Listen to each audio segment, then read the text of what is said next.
Hello and welcome back to the Zero Strategy Podcast. It has been a minute. Hope everyone's well. this Thank thing you for on? joining us. I'm joined today by my co-hosts Unholy Cyber Hello. and Grog Mode. Hello. So, chaps, how have we been? Cyber, what have you been up to in the last few weeks? I mean, I'm still battling shit internet. But yeah, that's great. Like, we had a power surge in the building.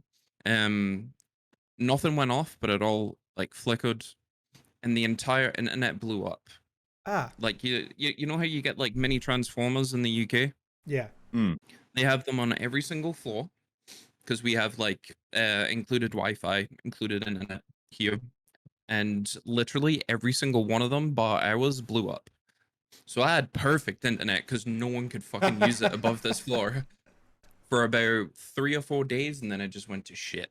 We spoke to like our landlord, and she was like, "Everyone is gamers or they're streaming Netflix." And honestly, there's like, I don't know, maybe like 500 rooms in our apartment block and one internet connection. Yeah, it's not ideal. So I'm surprised we can even do this right now. I'm looking at the stream and it looks crisp, but Yeah. Do you fuck knows guys if- do you guys also just share one latrine or we just is it like pissed over the balcony. Okay. All right, fair. You must not get a lot of foot traffic outside. No, we do. It's a game. It's 10 points if you can hit people walking past. And then apart from that, I've just been living it up, like while I've been off. Obviously, I want to be streaming. I want to be making content, but we can't because of the internet. We've decided soon we're gonna get our own internet connection. We've spoken to the landlord. She said it's fine, so I'm gonna get that, and then we can actually do whatever the hell we want, which is good. Yesterday we went and played mini golf and axe throwing. I was speaking to Humps before, and I want a vasectomy because fuck kids. I hate them. They kept on, like, one of them almost hit my ball while I was like trying to take a shot. For any And I was listeners like, out "Are there you who may have kidding children, me?" we are totally fine with other people's kids. I want to disclaim. It was so That. infuriating, and like it was me, Mary, my father-in-law, and my brother-in-law. My brother-in-law and my father-in-law are both golfers, right? So that puts an inherent pressure on me to like actually do fucking well because they've How got the stereotypical swing and all Scottish that of you. shit. Exactly. And so I was like trying my hardest. I went to go and take my shot, right? I managed to like put it through this fucking crazy thing. If you hit it too hard, it spits it back. If you don't hit it hard enough, it like spits it off into the right in between like 50 fucking obstacles. I got it perfect. It almost went in the hole. It was maybe like a foot away. I went to go and take the shot. Literally, a kid like brushed past me. Right? It's fucking COVID, so it's kind of frustrating. Like even when kids walk past you, and I was like, it's okay. Just I mean, it keep threw you moving off your game on." because in your mind's eye, it's like Chariots of Fire was already playing in the background. Like you're just picturing yourself running down the beach at St. Andrews. Like you're feeling big. Well, it's extremely difficult as well because it's indoors and it's UV. So you've got like all this UV paint everywhere. So you're having a bit of a trip anyway, right? Oh my god! And then we went axe throwing. If no one's went axe throwing in chat or watching this, go and do it. Right? It doesn't matter. Like as long as you're of legal age and you can do it, it is so much goddamn fun. Like Lauren did big it recently fire at the beach. axes. She was super into it. And there's like a little one that looks like the Batman symbol. It's like a batarang. Oh my god, it's so much fun. And it's got like obviously the Batman logo. And then on the bottom, it's got like a spike. So even if you fuck up, you can still like get the handle in there. It's so much fun. It's not fun when it pings back at you, but it's still pretty good. Yeah, I've never been. It looks fun. I'd like to have a go Honestly, at it. do it. It's so much fun. Obviously, you can't drink because alcohol and axes I don't assume would mix very well, but it's a lot of fun.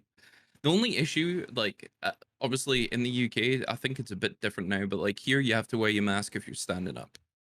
So it gets a little bit frustrating when you have to like wear a mask and like it's warm. You're doing a physical activity. The piss Yeah. is like dripping off you. Oh, the sweat's pissing off you. Are you Are you axe mix throwing that like one up? underneath your window of your apartment? Well, But they do have it. they have axe throwing in the in the urinals. That sounds like fun though. I'll need to have a go. Grog, what have you been up to?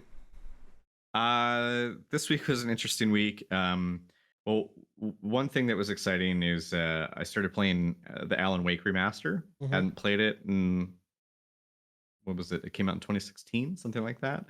I'm excited to know what you thought about it. Oh, it's great. It's great. I would say the only tick I could knock against it is that there's some frame rate issues, some optimization issues. I think that they got it just shy of the finish line in terms of being perfect. But there's like some frame rate dips. The DLSS for NVIDIA is like, there's weird artifacting that would creep in. But I've had this happen with other games where DLSS, like for some reason, like doesn't understand the bump mapping of a texture, and then it just like takes a thing that's supposed to be like slightly shiny and makes it like glow, or like takes a surface that like isn't reflective and makes it reflective, that kind of thing. Mm. But overall, game's fantastic. I liked Alan Wake when it came out, so this is going to be easy sell for me. But for anyone who doesn't know Alan Wake, it was a game that plays into a lot of like horror tropes, especially has like a very Stephen King vibe to it, and also Twin Peaks, the TV show, has like strong connections to that, and it's very narratively driven, but like it also has a fair amount of action, but the action isn't overly difficult. It's almost like a Resident Evil game in that sense, where it's kind of a nice balance of the two, and I'm really enjoying it. I would definitely recommend people check it out, and it's only available on Epic right now, but had fun with that this week, and then about halfway through the week, I started having problems with my eye. I'm doing a little bit better, but I basically had to cut streams short 2 days in a row, and I have like a problem with my cornea right now, and I'm taking some stuff for it, but the week kind of ground to a halt because I was like doing really well. The streams are fun, and then like I just, when I'm not streaming, I'm still thinking about streaming. So even though I was supposed to be recovering yesterday, I worked on more overlays and more stuff for the stream, and I've launched like 4 new emotes for the channel. So, but I'm not the only one who's been working it. As you notice here in chat, we've got these fancy new banners. Thank you to Cyber here. He's also doing work for streams and such. I mean, I know he won't plug himself here, but I will plug him. Reach out to Cyber if you're looking for any overlays and that kind of stuff. But anyway, yeah, this month, so hit me up. But the week was all right. It just kind of took a nosedive at the end. But I'm looking forward to coming back Tuesday. I have to take off tomorrow to see the eye doctor again, and I'm still not like 100%. But yeah, I'm excited to like continue tinkering with the channel, and those little changes are always like fun to implement, especially when people get to see them. So I'm looking forward to being back Tuesday and get feedback on what people think. Awesome. Hell yeah. What about you, Kandu? Excuse me, sorry. Dude, I've just been playing New World. Just so much New World. I've put I think it was well over 100 hours in the less than 2 weeks. I was this close to buying it. Dude, this close.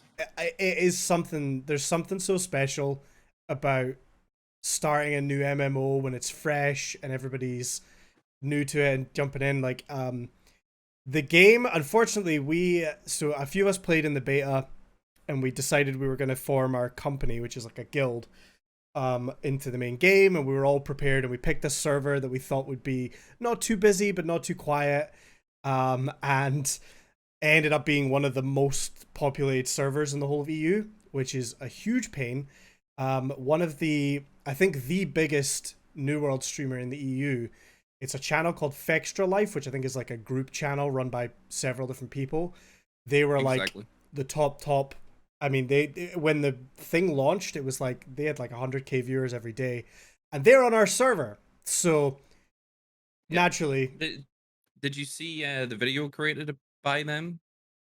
That they were legal view botting? yes, I know all about the legal viewpoint. That's an interesting thing we should get into, actually. But Yeah. But yeah, basically, they do, regardless, have a very large audience, and a lot of people were trying to play on our server.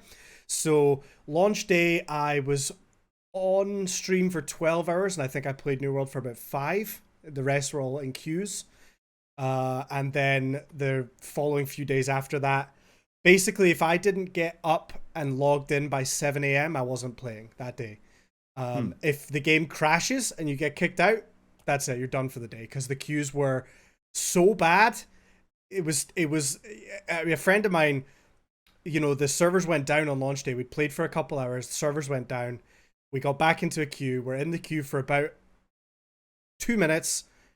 We both get right back in, but there's like a bug where we can't interact with anything in the world. So we're both like, fuck it, we're just going to have to log out and back in. I managed to somehow get straight back in, and my friend was stuck in the queue for 10 hours and didn't get to play for the rest of that day. So there was a lot of issues at launch, and that kind of the queue problem was there for about a week, where again, like I would just have to wake up and log in at 7 a.m. so that I could play. There's a lot of issues with people like macroing so that they weren't getting kicked for AFK. People are running into walls just to people keep running moving, into walls. right? Yeah. There's 100% people that never logged out for the first week because they just were always finding ways around it. But they've made a whole lot of improvements. They've kind of went a bit too hard on the AFK logout though, because I was fishing, and after 20 minutes I just got kicked for being AFK, even though I was fishing, but I was just standing in the same spot. So they've went a little hard on that. But queues are much better now. They're bringing in free server transfers next week. So people that weren't able to play on the same server as their friends, next week everyone's going to be allowed to transfer for free to another server. So hopefully everybody can get onto the one. And we just won our first war last night, which was In record time. Dude. Explain that one. so for anyone that doesn't know New World, it's an MMORPG with a lot of focus on PvP. So the map is divided up into several regions, and kind of the story of the game is made by the players.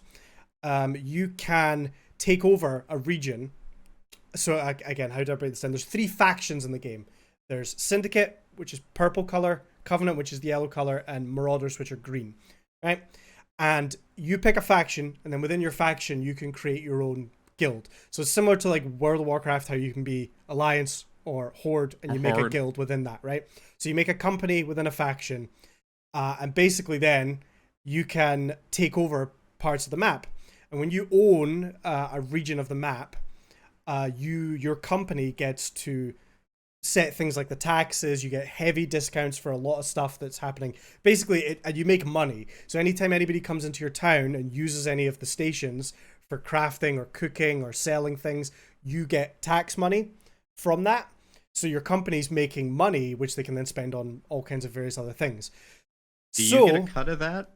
Like, do you get a cut of the proceeds of your we can do so earnings? The company has a treasury, and everybody can put money into the treasury, and then only like the top ranked people can withdraw money from it. I've not withdrawn anything. I've been putting my money in. When the game first started, we were all investing money because the wars can be quite expensive. But in theory, yes, I could take money out. But we haven't discussed that. When you say the wars can be quite expensive, what do you mean? So when like repairs and stuff like that, or do you have to actually physically pay to go to war? So yeah, there's a lot. So when a territory's unclaimed at the beginning, you have to go and claim a fort, and that costs 100,000 in-game currency. And how's your pension? Do you have dental? I need to discuss that with our leader, I suppose. I was the leader, but I stepped down because it was like there was so much going on. Like even me as a full-time streamer, I couldn't keep up with managing everything in the Discord, and I was like, somebody else has to take over. I'm not cow for this. I don't like the pressure. You should have someone just create like an alt character for your company just called Carol. She's just responsible for HR. Yeah. Well, we decided that Dennis was going to be our HR rep. Okay. So Dennis is kind of running that. Friend of the show, Dennis. Can we call him Toby from now on? Toby. We should actually, yes, that would be good. I'm going to bring that up. But yeah, basically, once you own a region, you've got to pay upkeep on that region. But obviously, you're making money from people coming and using your town. So you're making money on that, which pays for the upkeep. And then I guess the rest of the money just goes into the company treasury. You use the money to then upgrade things in your town. You can upgrade all the different stations. You can upgrade it for war, so you've got better cannons, better gates, stronger walls, things like that to make your place harder to invade and attack. And then if you're declaring war on someone, you have to pay money, and you can choose like a certain tier of war camp. And the higher tier camp, you get better items to use and things like that. So, yeah, basically, in order to declare war on a region, this is like, we're getting super nerdy, and I'm obsessed with this game. I love it, right? But so we decided, here's this area we want to take. The area in the game is called Morningdale, but we called it Operation Morningwood. We were attacking Morningwood, and we basically have to go into that region and complete PvP quests. So you're doing missions out in the world, but your PvP is turned on. Did you manage to pull off Operation Morningwood? We did. Spoilers. Okay. But yeah, so you go into that region, you have to have your PvP turned on, and you go and do quests to gain influence. Once the influence is high enough, you can declare war, which is what we did. Then it sets a time for the war, which was last night, 9 p.m. my time. And then people sign up for the war, and then the company, us, that were in charge, we get to pick and choose who's in where. So you get 50 players. So we had 50 players in, which we had as many as possible from our company, and then we basically just pick other players that have signed up as like mercenaries, basically. And we created a Discord, and we managed to get all 50 people into voice chat, which I didn't stream it because I was like, carnage. Well, this is why I was like, I'm not going to stream this because that seems like way too much chaos. But I guess you could, if you were just muting Discord, you could probably get away with it. But so we had all 50 people in the Discord, and coming up with strategies. And some guy jokingly said like, oh, it'd be great if we get this done in 10 minutes because the wars last up to 30 minutes. And yeah, we won the war in under 7 minutes and took over the territory. So now on our server, we're La Familia because the family Dom Toretto Fast and Furious meme. So now there's a whole chunk of the map that's under the control of La Familia, and I love it. It's so much fun, and the fact that we're actually able to have our stupid little group of memers make a company and then actually have an effect on like one of the biggest EU servers. I don't know. There's something so special about it, and that 50v50, like I was just on I was on a high for the rest of the night last night. It was one of the coolest gaming experiences I've ever had. Like you up didn't there get, with hit by any cannonballs. Not this time, no. I avoided the cannonballs this time. But it was, to me, it was up there with like, first time clearing a raid or like going flawless with trials. It was better than that. It was like just, I don't know, very, very cool experience. And yeah, I'm obsessed with New World. I can't stop playing. So that's my the only issue I have is that it's a little grindy for streaming. It's a bit rough to stream 6 hours of like, go here, kill 12 boars, go back and speak to a person. Get 20 deer anuses and all that shit. Yeah, it's a little rough for that, but yeah, great fucking game, and I'm having so much fun with it. So hopefully it continues to be good. But we got some Twitch stuff to talk about. Obviously, we've been off for a few weeks for various different scheduling. I was ill as fuck last week, so yeah, we missed a few things. There was a little bit of a Twitch leak, wasn't there, chaps? Yeah, just a small one. we missed some streams. Apologies for that. Just a combination of scheduling and health stuff. We weren't able to be around the last 2 weekends, but on October the 5th, there was a 4chan post that.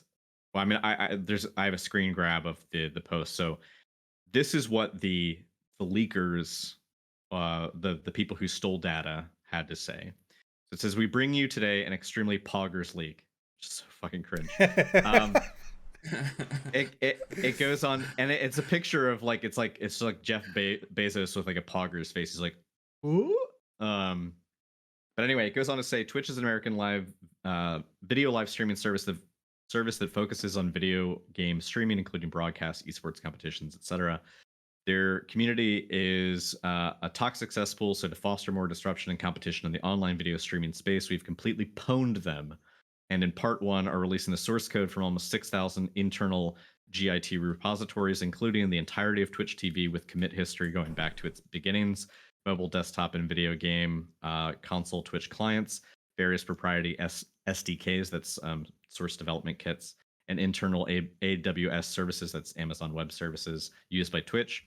Every other property that Twitch owns, including IGDB and CurseForge, an unreleased Steam competitor from Amazon Game Studios, Twitch SoC internal red teaming tools. I don't know what that means.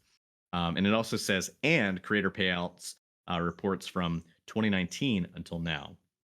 So basically, it was from I think September or October of 2019 through October of 2021. So it was basically flat 2 years. This is pre-tax dollars. This does not include donos, obviously sponsorships, etc. These are just payouts by Twitch, so it would be for bits, subs, and gifted subs, and ad revenue as well, probably. And yes, and ad revenue too. And that was all posted live. There was actually a website that took the data. They made a website for it that was quickly shut down. I'm not recommending that people go out there and try and find the information, but it was there, and it was all validated as being accurate. And just to put it in context, there was 125 gigs worth of information leaked. Yeah, the majority of which I'm assuming is like the SDKs and like the source material for like Twitch's backend and basically how it works. I mean, with this information, you could make a Twitch. Like you could make a platform. Yeah. So there's a few things to kind of branch off of it, because there's a lot of different areas here. The first thing I'd want to do is read the statement that Twitch actually released regarding it, because they had a few updates on it. So the first thing that they said, we have learned that some data was exposed to the internet due to an error in a Twitch server configuration change that was subsequently accessed by a malicious third party. Our team are working with urgency to investigate the incident. As the investigation is ongoing, we're still in the process of understanding the impact in detail. We understand the situation raises concerns, and we want to address some of those here. At this time, we have no indication that login credentials have been exposed. We're continuing to investigate. Additionally, full credit card numbers are not stored by Twitch, so full credit card numbers were not exposed. Then they had a little update. They said, out of an abundance of caution, we have reset all stream keys. And then they gave everyone a link to get their new stream key. Depending on which broadcast software you use, you may need to manually update the software, and then some information on how to do it. And then finally, the most recent update I can see from them. As we said previously, the incident was a result of a server configuration change, which allowed improper access by an unauthorized third party. Our team took action to fix the issue and secure our systems.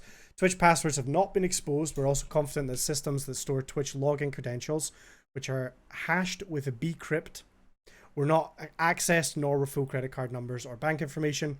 The exposed data primarily contained documents from Twitch's source code repository, as well as a subset of creator payout data. We've undergone a thorough review of the information included in the files and are confident this only affected a small fraction of users and the customer impact is minimal. We're contacting those who have been impacted directly. And then the bottom line, they said here, we take our responsibility to protect your data very seriously. We've taken steps to further secure our service, and we apologize to our community. So, interesting to see Twitch actually come out with a statement, because they tend to not comment, but they kind of had to in this case. I think they were forced to. I think everybody, I reset all my passwords immediately just to be safe. Yeah. And also, folks, it's not a bad idea to set up two-factor authentication. If anyone doesn't have it set up already, two-factor can differ from website to website, but just as an explanation for Twitch's, basically anytime you log in anywhere, you'll get a text message. And, you just enter the code as a token. You're good to go. This does not require you to download an application like some do. Like I think Blizzard's two-factor and some other two-factor things require you to have like a dedicated app on your phone and things like that. You can also, I think, even have, I think you can have more than one number listed as like your two-factor, like have it sent to a different number. So it's flexible, it's easy. No reason not to use it, I don't think, unless you're someone who maybe not have a phone with you regularly. But 2-factor on it's- everything for me. You gotta have 2-factor. I'm the As exact far as same. this leak goes, there has not been a second leak. Everything within the first like 48 hours was validated as being like it was a like factual data. It wasn't just like like a false flag kind of thing. But also there has not been anything since then, and there also has not been anything since indicating a dumping of user information. So this really does seem like somebody was interested, despite their horribly phrased and like leet speak meme style post on 4chan, that they were just trying to grab platform data and dump as much of it on the internet as possible. I don't know that it will necessarily lead to something. Like I don't think that I don't think that there's another company that's gonna like just scoop that up and then all of a sudden start using their SD like source development kit tools to like Yeah. ramp up their own platform. I think this is more just to send a message and to just get egg on their face and just hurt them publicly. The most interesting thing that really came out of it, which we only touched on briefly, was those financial figures. And I think the biggest impact that this hack had was releasing 2 years of financial data. And they did it for it was for the top, let me see. It was for the top 10,000 streamers on the platform. So at the lowest end, the lowest streamer at 10,002nd, in a 2-year period, they took home $23,520. And at the high end, Critical Role was at number 1, and they took home, let's see, that was $9,626,712 in a 2-year period. That's not including sponsorships. That's not including donos. That's just ad revenue, subs, gifted subs, and bits. And I think this information is probably most interesting because it sheds a light on what people are making. We've already talked in past episodes about how when you become a Twitch partner, there are NDAs that you sign. There's conditions to your partnership, and those conditions can change as you start as you start having a higher continuous sub count, and a higher continuous view count. You can argue for better splits. Harris Heller revealed all that information after his move to YouTube because he's no longer under Twitch's NDA. But this information is interesting partially to us bystanders.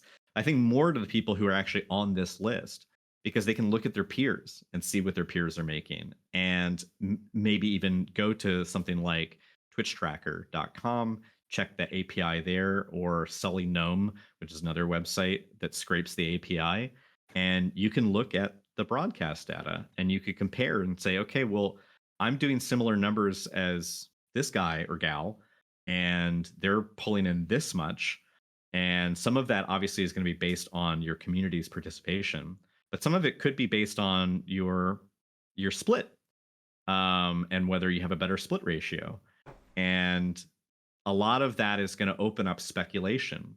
I think none of it will be really probably useful speculation, because again, like I'm sure there's sub channels that go insane for hype trains and they're just subbing and gift subbing like crazy, and other channels that have a similar viewership levels, but maybe just the community just doesn't have that kind of cash flow and they're not like dropping gifted subs like crazy. So there's only so much information you can really pull out of that would be useful. But I think with the move of Tim the Tatman to YouTube and Dr. Alupo to YouTube, and then Nick Merckx staying, I think all of this financial stuff happened at a curious time. And I think it's probably going to be causing, there's like a lot of Twitch business, staff that had to field a lot of questions probably in the last month from people. So, well, to bring that up, so Knight mentioned in chat that you thought the do not ban list was a pretty interesting thing that came out of this. So as far as I'm aware, this has kind of been debunked. I talked about it in my chat a little bit. There was a somewhere in the leak they found a list of streamers that were marked as do not ban, right? Which obviously the community immediately jumped on because everyone's always, oh, you know, this person, X person doesn't get banned and X person does get banned. Like, we know that Twitch has some inconsistencies with their bans. The do not ban list, and it was either a current staff or an ex-staff member from Twitch who came out and said, this is an old list. We don't have this anymore. Basically, it was back in the days where every single Twitch partner had a Twitch rep to speak to, and the list was just there so that the person couldn't get mass reported and banned. And it was effectively, if somebody on that list got like a mass report, it was to be forwarded to the partner rep to check before banning. To still be evaluated manually. Exactly, because they were like, you know, here's our, at the time, you know, top creators or whatever, they're obviously potentially more at risk of getting mass reported because they're more visible, they've got more of an audience. And also at the same time, on Twitch's end, they don't want these people being banned unnecessarily if they're the ones bringing in a lot of cash. So all that list was a don't automatically ban for mass reports or whatever. Make sure it goes through to a rep, which is perfectly understandable. It would, like, again, I don't think people understand how many fucking streamers there are, and it is physically impossible for Twitch to be 100% consistent on everything, because if one person at Twitch is making the ban decisions, then yeah, it can be consistent. But how is one person supposed to manage millions and millions of channels at the same time? There's always going to be some level of human error and some level of discrepancy with these things. That is why it will never, ever, ever be 100% consistent. And people that think that Twitch needs to be 100% consistent every single time are in a fantasy world, as far as I'm concerned, right? It is never going to happen. Yes, there needs to be some level of consistency, but it's never going to be perfect. And having a do not ban list makes it sound worse than it is. Effectively, what this person was saying is this is a double check before doing anything list. Because if Twitch suddenly goes out and does a Dr. Disrespect where they ban this person with no meaning, no answers, no information, it can look very bad for Twitch. So it makes perfect sense to me they would have this list. So I get that people immediately wanted to jump on this and be like, oh, Twitch double standard, blah, blah, blah. But I also think people need to chill the fuck out, and it was a bit of an overreaction. And you can say I'm a Twitch sympathizer, but I'm just looking at it realistically at the end of the day. I think it's a huge company. I think Condi is absolutely correct, because as we have seen, people who are in the top 50 on the platform, people pulling in millions of dollars in a yearly period, are getting banned. Amaranth is banned regularly. Now, here's the thing, is that one of the things that even my gut reaction has looked at, you know, how's this person got 5 bans this year? Isn't it 3 strikes and you're out? Here's the thing. You can be banned if you appeal and succeed your appeal, then that ban is not counted on your record. To put it in a different way, at the library, we always had this thing where, like, if you claimed you returned a DVD or claimed you returned an item and we never got wind of it, or we never saw it, we would mark it as claims returned. And if you racked up so many of those on your account, it would affect you negatively. But the thing is, like, that it's almost double standard. It doesn't really work. If you say, oh, well, this person's been banned 10 times, you can't look at the number 10 and say, well, that's they should have been gone. If they've successfully appealed 9 of them, they only have 1 ban. So at the end of the day, people who are moneymakers, who are pulling in huge amounts of money, they are getting banned. And it does happen regularly. There's even a bot on Twitch, if you want to go and look it up, that will basically automatically post via the API the moment someone on the platform is banned. And this is not just tracking like the top 1,000 people. This is every single person on the platform ever. So if you want to, like, actually keep a thumb on the ins and outs of who is coming and leaving the platform, either permanently or for like a 3-day vacation, you can check that out. It is all very transparent. So yeah. But again, I still, we know for a fact that Twitch is going to protect its larger streamers, its moneymakers, right? I mean, I think that's business. It's well known that Twitch is going to protect those people that are making money for the platform. And as much as you can say, well, that's unfair. If Unless you duck the disrespect. Well, yeah, but I mean, I think yes, Whatever people that are going to is, say it's a special unfair. case. I watched this YouTube video on my stream and I got banned, but X large streamer watched the same video and they didn't get banned. Like, it's not fair. It's not fair, but life's not fair sometimes. And at the end of the day, unfortunately, I think particularly if you're a smaller streamer, you need to be more vigilant and more careful, because you're not going to get the protection that these big streamers are going to get. Just because a guy with 100,000 viewers is listening to whatever music he wants doesn't mean you can do it, because chances are they have got some sort of protection, or they are going to be looked after. And as a smaller creator, you just have to be extra fucking vigilant. That's just the way it is. 100% right. It's like a red light, like, just because somebody else whips through a red light and didn't get in an accident and didn't get a ticket, and there wasn't a speed trap, or there wasn't a camera, on the light post, doesn't mean that, like, you should do it too. It just, they got away with a thing they weren't supposed to do. And it does happen a lot. And people do get caught. Big people do get caught. XQC got banned for watching the Olympics. He appealed it. Never heard what the outcome was on that. Yeah.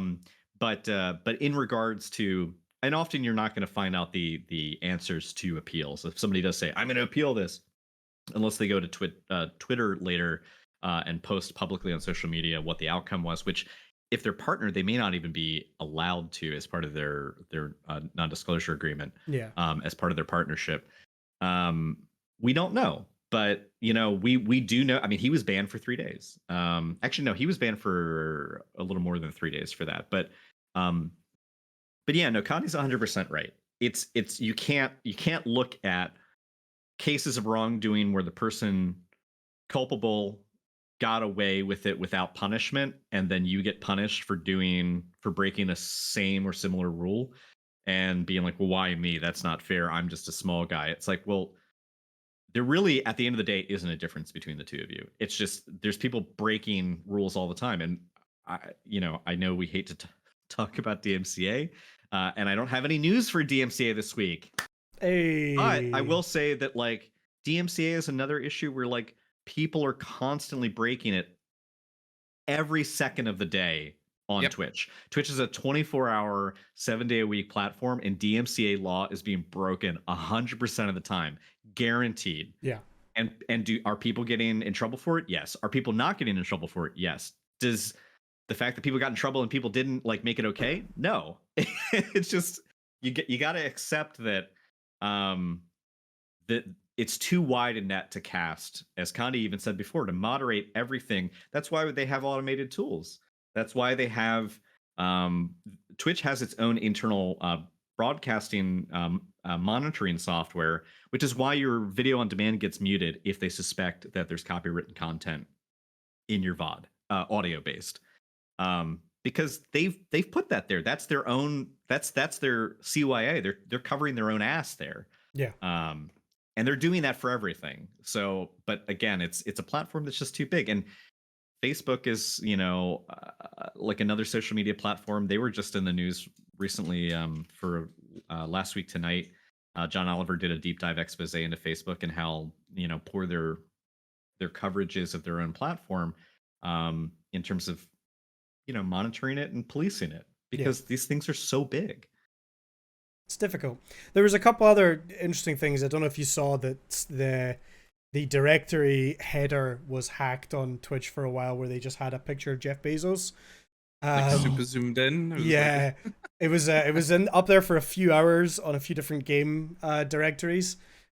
Somebody had done that. That was, I think, quite a few days after the initial leak came out. So people are still able to kind of get in and fuck with things, which is, I mean, it isn't harmful, but it could be potentially if they'd chosen maybe a different image or something, We have to remember that, like, as much as we talk about these things, and sometimes they're memey, and the post that I read at the top of the stream, that was the statement accompanying the info dump, has, like, we totally pwned, Twitch. It's like, it sounds jokey, it sounds memey, it sounds like it's easy for us to take light of these things, right? Like we didn't credit card information wasn't, lost, and what's the worst that really happened? Well, Twitch is hurting because some of their source material is gone and financial data was released, but it's financial data that isn't gonna like, get anyone's money stolen. It's just a disclosure of what people made. And Yeah. all of it seems like easy to talk about. Let's not forget that like if that hack happened across state lines, it's a federal offense in the United States. It's a federal crime.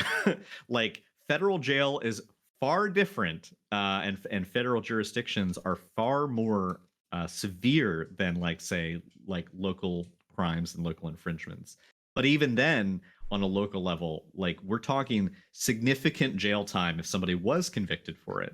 So like even though people are putting Jeff Bezos's face on a directory and whatnot, like these are crimes that actually carry jail time. These are, stealing financial data, serious even if weight. it's, oh yeah, like stealing financial data, even if it's not like going to result in somebody's bank account getting hacked or credit card being sold on the dark web. Like there are added penalties and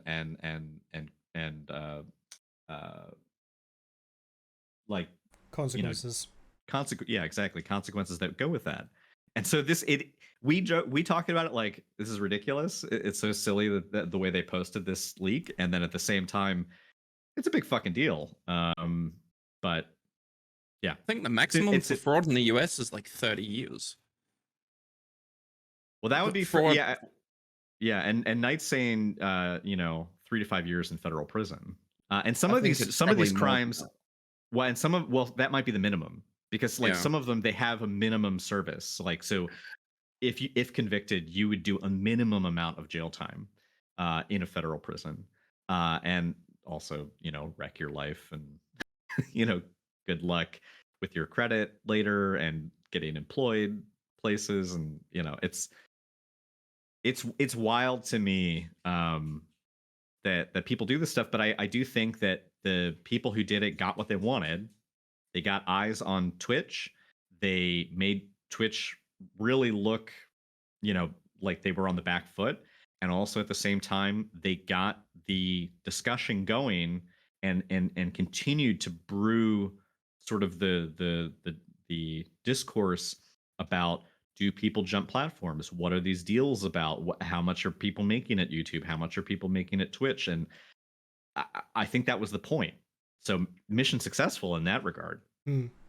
Yeah, I thought it was interesting because like there was an outrage from some people being like, oh, I can't believe this streamer makes so much money, which was interesting to me because like a lot of streamers, almost every streamer, it is very easy to find their sub count and you can get a pretty good idea of how much money they're making from subs each month. A lot of streamers have it on their screen, and if not, you can look up like the top 10 list or whatever. So it kind of surprised me people were so angry about that. And then on the other hand, I saw a few clips of streamers where their audience was memeing about like, there's one guy I saw who was quite low down on the list, and he got a text-to-speech donation. And it was like, oh, this is my last $100, but you need this more than me. And then everyone was like memeing on him, which I thought was really funny as well. But one really interesting thing, and I'm going to bring it up again, Ludwig made a video talking about the Twitch leaks. And Your boyfriend? well, what I thought was fascinating about that, because obviously he, I think, mentions in the video that, he's not allowed to talk about this stuff, but since it's now public, he's going to talk about it. And he spent a lot of time breaking down the splits that streamers have. And we kind of knew that 60-40 and 70-30 were a thing for some big partners, but he was quite open in saying, I know for a fact there are streamers that get 80-20 and some that get 90-10 splits. And beyond that, he even said he's fairly sure there are some streamers that are grandfathered in that get 100% of their subs as a split, which I thought was interesting because personally I never knew that 80-20 or 90-10 was even a thing on the platform at all. I'd never heard of it. Me neither, but I mean, again, we take with a grain of salt, but you'd think a partner that's up there in the numbers would have a bit of know on these things. Well, here's the thing, that he has no he has no reason to lie, and he has everything to lose. Not in terms of like losing his platform, but lose in terms of being slapped on the wrist for Yeah. disclosing things he shouldn't. Like him saying that doesn't he gets nothing out of it. Like it gets people talking maybe about him and sharing the news, but he's already big enough that I don't think that he would, this wouldn't be a Doesn't thing that he need would it. just drop. Yeah, he doesn't need the clout. You Yeah. know what I mean? So in that regard, everything to lose in a sense, and really nothing to gain by making those claims. And honestly, I think that there's probably something to that.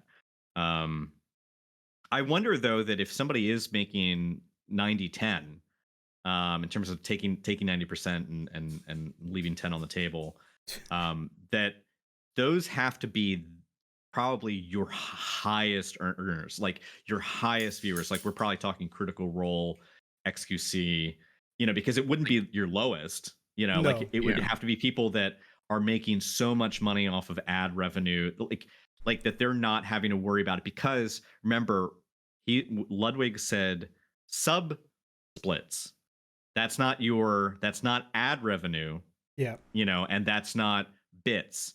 So Twitch is still taking the same percentage on a channel that is pulling in 10,000, 20,000 viewers live, concurrent viewers live.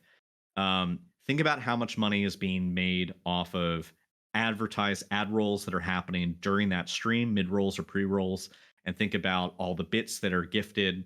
Remember, Twitch is taking its cut of bits at the front end when they sell you the bits, just Yeah. like Facebook is taking its cut from when it sells the sub to its people that then give it to the streamer. That's why Twitch's whole thing about, oh, you get 100% of your sub is bullshit, because the money is actually taken before it goes to the streamer. Yeah.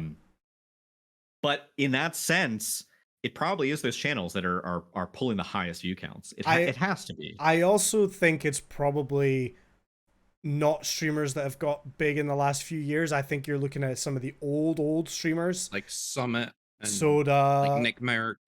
people Yep. that have been around for a long time. Because the fact that Lupo clearly stated that Twitch lowballed him on their offer, which forced or not forced, but made him come to the decision of moving to YouTube. I have a feeling that Twitch is not happy handing out such large splits. I mean, you think for a 90-10 split on a $5 sub, it means the streamer's getting $4.50. Twitch is getting 50 cents. I find it hard to believe that they're happy to offer that kind of deal to any partner now. But I'm guessing it's maybe older streamers that were around a long time ago that are somehow, like I say, grandfathered into this higher rate in some way, shape, or form. But it's very interesting. It's very, very interesting, because I had no idea that there was streamers getting that big of a split. And particularly if you are looking at the top earners, you got to think like Twitch is not making as much money from those big guys as you maybe think that they are. It's definitely interesting. From the numbers, those guys are making big money. I mean, they're making multiple millions a year. It's weird. I felt kind of gross, and I didn't really look at the earnings too much, because it's like, I mean, it's one thing sitting down and looking at sub count and working out, but it's another thing literally seeing these channels payout history. Like, it's not information. It's not information they've released. It just felt a little. I mean, I think other people probably felt, but it felt a bit intrusive to me. It's still very interesting, and I can understand people looking at it, but like there was some folk that were like deep diving into it, and I just was like, I don't know, man. It just feels wrong. The analogy I saw, it's like when you like with one of your friends on a night out and they're at the ATM machine taking money out, and you accidentally see their account balance, and then you're like, shit, like, sorry, walk away. That's how I feel about it. But like you say, there was people like analyzing every single month that this is exactly how much they made. We know what their sub count was, and it's like, why focus that level of energy into something like that? I think it just shows still the divide. Drama.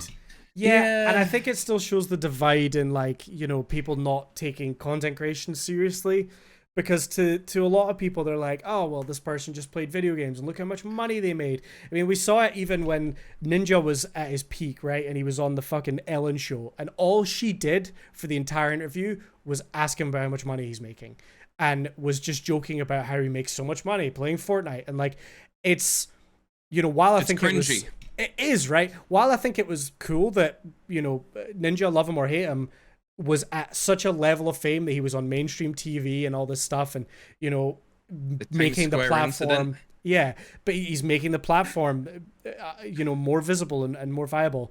People wouldn't fucking take the guy seriously. I mean, he's there on the Ellen show and she's playing Fortnite going, how much money have we made so far, Tyler? And it's like, I don't know. It pisses me off, man. People, and that's, I think people don't have the same respect. If a fucking, if Amazon staff's fucking payroll got leaked, I mean, it would be interesting to some people, but I don't think you'd have the same level, because it's like, well, that's a person's job. They're just, that's their salary. It's what they're making.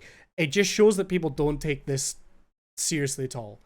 And it annoys me. I almost wonder, to Cyber's point about how, like, the sort of the morbid curiosity and the deep dive investigations that some people are doing about, like, not just looking at the, you know, not looking at a number and say, oh, Critical Role's at the top, and, you know, XQC is, you know, here, and Summit's here, and, you know, like Amaranth's here, and, you know, Alinity's here. Aside from just sort of the MySpace top 8 high school drama of like who's where on the list, because I think there was some of that in the Twitterverse. People were talking about, like, oh, did you see so and so's above so and so? And it's like, who fucking gives? Like, that's just high school drama bullshit. I think the people who are going so far as to, like, actually taking the numbers, trying to figure out, like, based on how many subs, you know, are being reported per month, etc., and, like, breaking down the financials, it almost falls, I think, into two camps. You've got the people who are interested in it.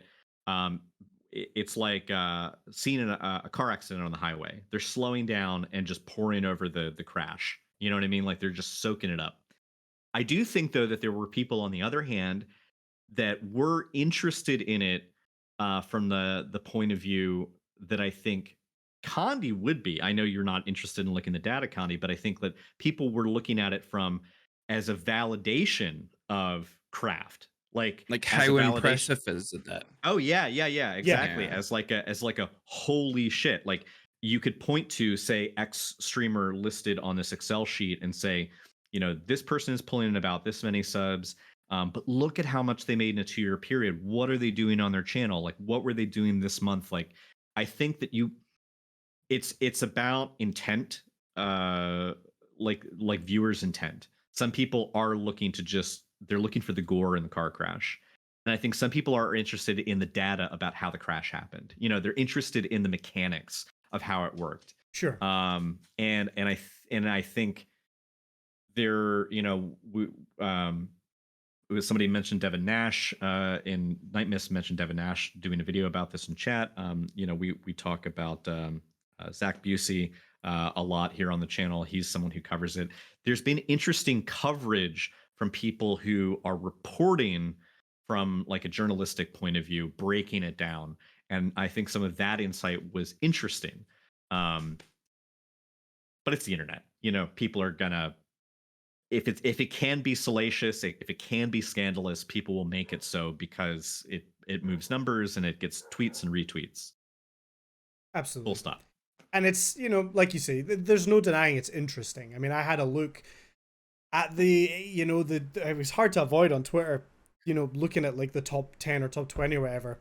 But, you know, again, the internet likes to take things way too far. And I saw a lot of streamers on that list were just being referred to as their number.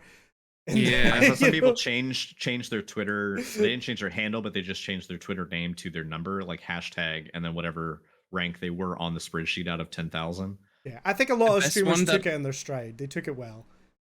The best one that I've seen is people wearing Squid Games tracksuits and putting the number on. That's good. Thing. It made me on the so jumper. fucking hard. Yeah, like you say, they were taking it in the stride and not really giving a shit. Correct me if I'm wrong, but out of the, like, let's say the top 100, I don't think anyone was really that mad that information got leaked. I didn't Like, see if you anyone look at mad. I didn't see anyone on the list mad. Yeah. No. I only ever saw any ire directed towards the event and or the release of the information from those, just basically from anyone else outside of those who had their information disclosed. I didn't see a single person, and I actually saw some people like, there's a Apex streamer that I like, No Cocoa Puffs. I was watching him, and he was like asking his chat. He's like, "Yo, that website got taken down. Does anyone know where I was?" like he was interested, like, because I mean, it's just like he was curious, like where he landed on that list. He knew it was about like 10,000 people. He's like, "Where was I?" Yeah. And like the guy, I mean, because some people are very transparent about that this is a job. Like I only thought to cite him as an example because he's a streamer who at the top of the hour runs a 3-minute ad. And he says, like, I'm running a 3-minute ad right now. I'm going to do it between matches while I'm queuing into lobbies. He's like, I'm doing this because this is my job.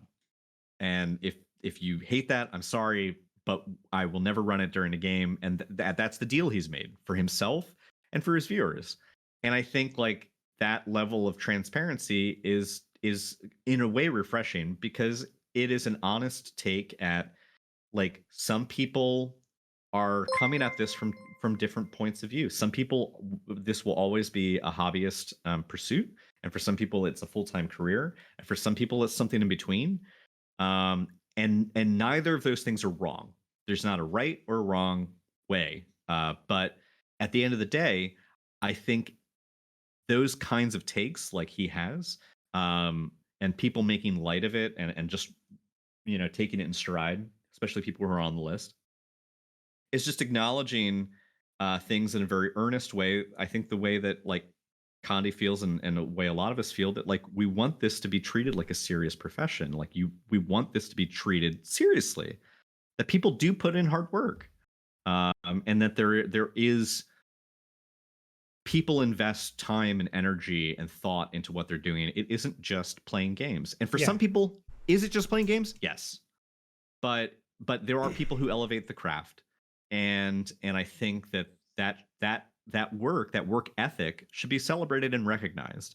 There's no one who just accidentally fell into that list, No. All those people have worked their ass off to get there. And yeah, I completely agree. It's just, I don't know, people love to get mad about it. And we saw it a little bit back in the day where Ninja, again, to reference Ninja again, when he was at his peak, there started this movement where people were like, Ninja has so much money, I don't need to sub to him anymore, so I'm not going to sub to him.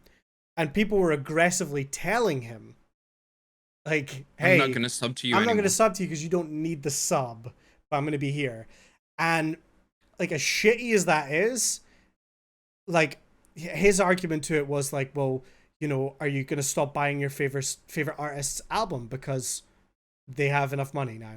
Like, that's, and people just look at Twitch this kind of, and obviously there's a distinction. Twitch is a free platform.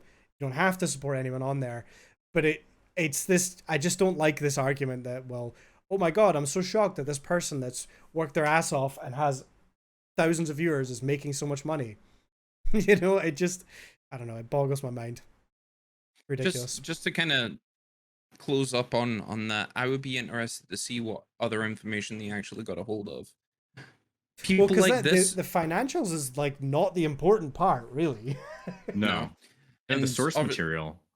Yeah, not only that, but obviously once they find a backdoor into the system, it would be interesting to see where they actually manage to reach within like that realm of like that part of the server, because God knows what's actually involved in there. Imagine if they got a hold of emails, the contracts, notes, even just whispers like, simple between things. people on the, because who Exactly. knows what people are saying in whispers, it just and like I'm not really interested in the specifics, but I would be curious to know if like there was any big hitters, like obviously we'll talk about Dr. Disrespect, and we all just kind of want to know what happened, whose fault it was, not really the specifics or anything like that. It's that shroud of mystery where we're all curious human beings and we kind of want to know what it is. Whereas, like, you see the financial information.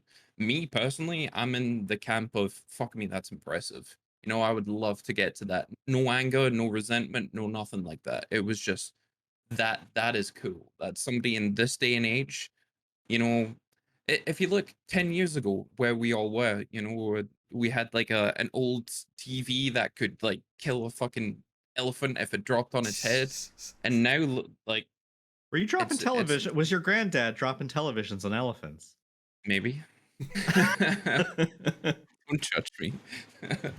But it's insane how far we've come, and obviously, like, touch wood, we're all going to be here in another 10 years, and it's going to be an insane industry to be a part of, whether you're on the sidelines or you're one of the main hitters like XQC, Soda, all that kind of stuff. But I think Grog is correct. Validation, even when you see like the amount of money these people make, mainstream media will only focus on one thing, and it's you play video games for a job. How much money do you make?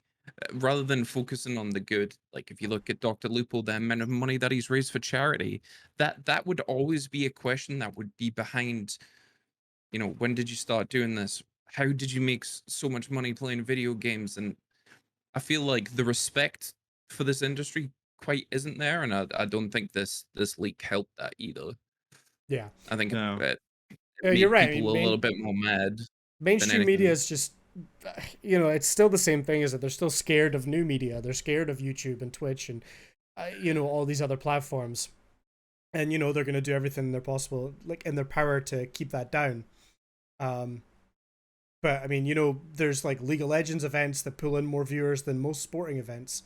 You know, it's new media's, it's the future, and it's going to keep on growing, I think. And mainstream media won't be happy about it, but they're just going to have to deal with it, really, I suppose. But yeah, No, I mean, you're right. I think the fact that we start seeing streamers taking exclusivity contracts, which, you know, was very much led by Mixer and the sort of Ninja and Shroud deal, that has done a lot, I think, to sort of solidify, or what's the word, to really I I don't think know, push reinforce the forward. point that Push forward the that it's fact not that these just people are their talent, and, you know, And they have companies want value. them. Yeah. I mean, these are bidding wars. Nick Merckx getting like say 50 some million to stay on Twitch. That is huge for the industry. Is it huge for Nick Merckx? No shit. Yeah, but it's big. It's big and it's important for the industry, and it will be important for people like them later. Because without forerunners, you don't have precedent. These things set precedent, and precedent is not likely to erode in the same way later on. So, like, because I mean, think of it this way: it's like, you know, a landmark ruling in a court case sets a precedent for the legal scene and the legal framework for future things to come. These kinds of contracts are no different. So when somebody pulls home a contract to go to YouTube, when Tim and you know, if that information is ever disclosed, or even if it's not publicly disclosed but still privately disclosed, because I'm sure that there are people within their circles that know exactly how much they made, and those things. I mean, let's be honest. The types of discussions that happen when, you know, Tim the Tatman, Nick Merckx, Dr. Lupo, Summit, like Ninja, these people sit down in a meeting. Like, there's plenty of off the record conversation about, I know for a fact so and so is making blank. Yep, And exactly. those things are bargaining chips. And those things matter, and it can be demonstrated in the fact that it doesn't matter what industry you're in. I had a friend, they're currently a very valued senior employee at a major tech firm. uh the company starts with an A, ends with a Apple. um, but the point is that, like, when they were here before they got that job, they were searching around at different companies, and they had competing offers from different companies, and they managed to wrangle themselves a higher raise because they were being sought after, and two companies got into bidding war over their talent. You know, that kind of stuff does happen, and it happens regularly, regardless of what industry you're in. So I think that this is, again, I don't see any of this as bad things. I hope that the my concern would only be that the industry can't sustain itself, and that if people, there's only so many $50 million contracts they can keep handing out. Yeah. So they have to be huge, earth shaking, needle moving events, but they can't obviously happen all the time, because you also don't want the industry to implode on itself, which could always happen. But if it doesn't, and the growth is slow and continual, these kinds of things like set the tone for future contracts, and I think that can be a good thing. Absolutely. Well, I think that about does it for us this week. Cyber, what have you got coming up, if anything, with the internet situation?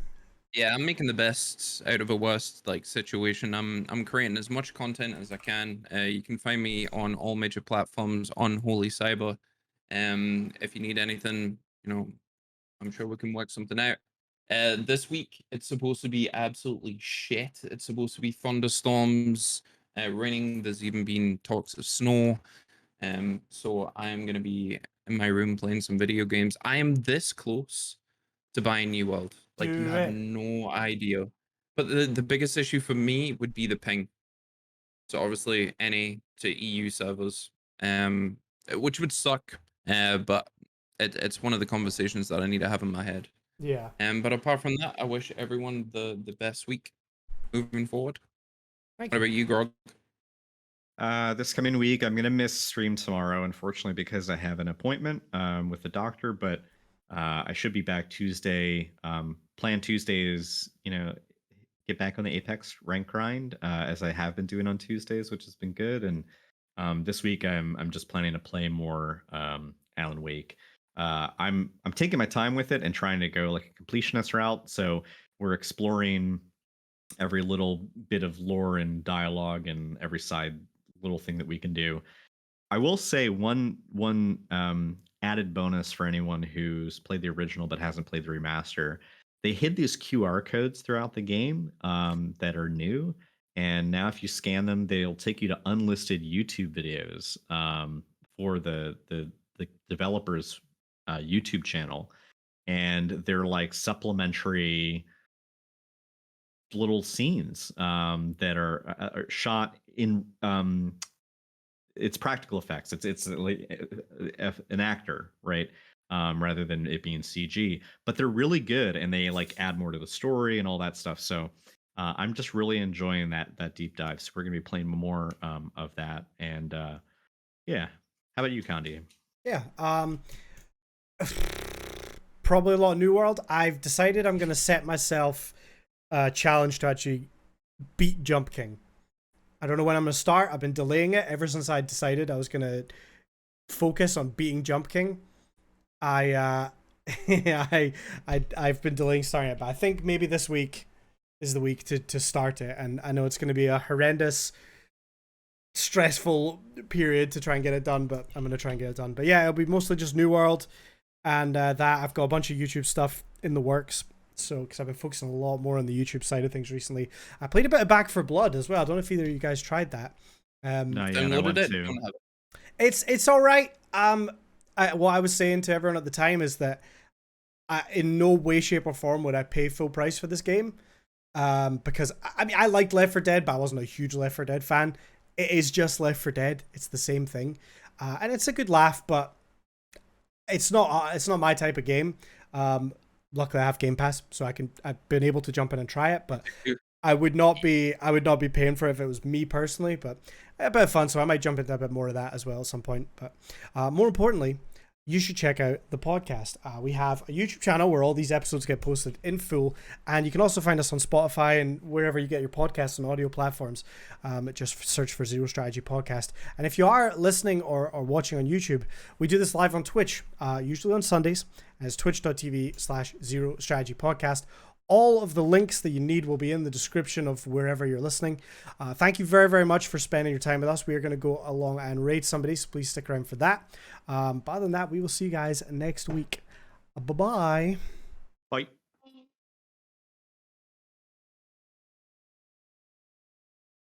It can still hear us, Conde.